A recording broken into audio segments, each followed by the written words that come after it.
Welcome back to the National Museum of the United States Army. My name is Sarah Bowen, and we're here today in our Global War Gallery for our latest episode of Curator's Corner.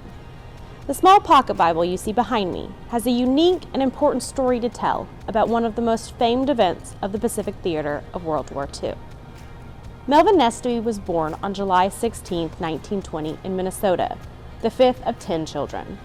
His parents were hardworking farmers who instilled in their kids a strong spiritual basis. In May 1941, Nesteby enlisted in the United States Army, serving with Company A, 1st Battalion, 31st Infantry Regiment, Philippine Division.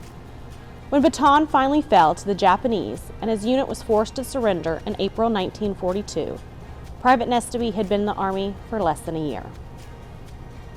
Alongside his fellow 31st Infantry soldiers, Nesteby underwent severe physical abuse, wanton killings, disease, exposure to the blazing sun, and a lack of food and water on what would later be known as the Bataan Death March.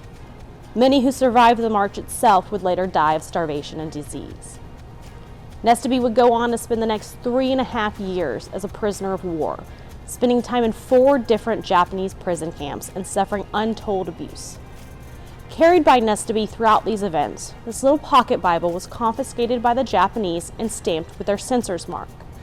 Miraculously, it was returned to Nesteby and became a cherished item in the camp.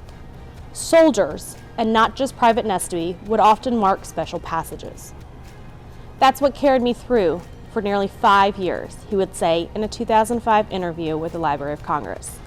"Rode right here," he said, tapping his left breast pocket. Ever the soldier, Nesteby would return to the United States Army and serve in both Korea and during the Cold War, eventually retiring as a chief warrant officer in 1961.